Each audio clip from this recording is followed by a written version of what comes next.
Hey everybody, Edo here, and this is Saga of the Northmen by Scott Leibbrandt and published by Minion Games. This is up on Kickstarter now, and this is a lot of fun. It is a territory control game where players are all over old Europe, working around the board with trade routes and plundering and fighting. And so, I really enjoyed playing this game. I think there's some very interesting and engaging decisions in it.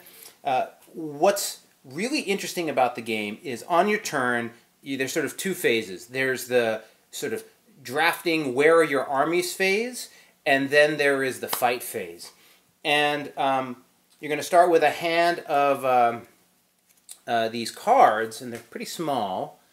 But what's interesting is they have a number of pieces of information. So one, there's how many of your armies go to a location. So this is the Normans, it says 2. So I'm going to take 2 of my guys, 2 of my squares, and put it over on that tile. And you'll notice on this board there are these colored tiles, which is where you will be putting armies, and then the tiles in between, which are territories. So, well, one less guy. So you're vying to gain control of a region by majority, and so, this becomes very important as we're building up. However, in addition, there is one of the one of these mid-regions, the tan regions, and with that you put gold. So you're picking where you want your guys, but you're also saying, well, where in this board would I like there to be some gold to pick up? Which ultimately will become victory points, among other things. And lastly, you'll notice that this has a dude on it, and this has a ship. And whether it has, and there are cards for the same locations that might have different ones. But if it has a soldier or a Northman, you'll be able to walk across land when you're attacking with the card. The other is a boat, and you'll travel by sea. So there's this really interesting play. Actually, you don't. First time through, you play it over 3 rounds. You're going to break the gold up into stacks of 15 or 10 or 15, and then that's going to represent a round. But once you play through the first round, your mind just opens up, and you're like, wow! And then you start looking at all these combinations and their meaning within the game. Because you might, for example, have done all soldiers and not really thought about it, and then realized you didn't have any ship routes, and then the other player came through on ships. So it's really cool. So anyway, we're putting guys on the board, and and I'm tagging regions, and the other players are getting regions.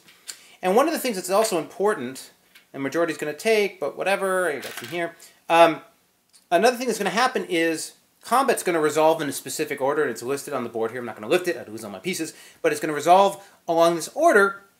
And that's really important because as you see people move along the map, that's when what you're going to do gives you the ability to see what their strategy is and then play accordingly. Okay, so I placed that on my guys. The other thing that is worth note about this game is there are tiles that, these guys, when they are killed or you lose a majority, whatever, they return to your infamy. They become infamy. Your dead guys become infamy, and then you can spend this to get a hero, which lets you win in ties. You can get a time delay card, which can let you skip your turn on a certain location until everyone goes and then it goes. You can get new trade cards and all that stuff. So very powerful and a nice dynamic of sometimes you want to lose people to get the infamy. So that balance of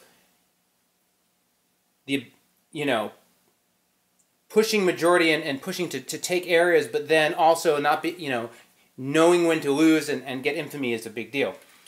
The other thing you have is these trade routes, which give you extra victory points, and they involve you owning 2 locations at the end of the combat phase. So combat phase.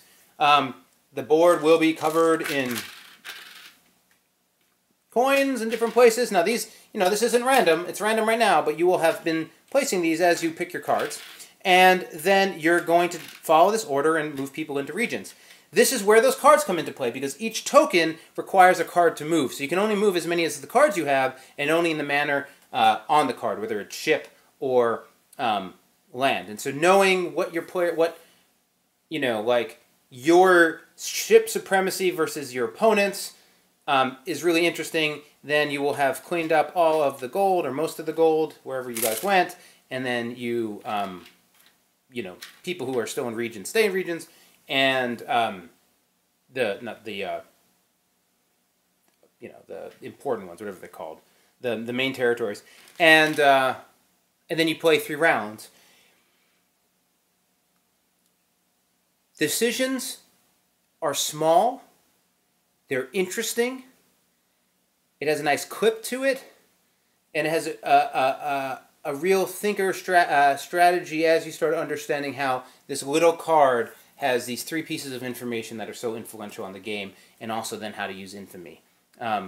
Very enjoyable. A game I've picked up and played a number of times since I've been playing with this prototype. So do check out the Kickstarter. Subscribe, share, all that good stuff. Most importantly, play some great games. Thanks.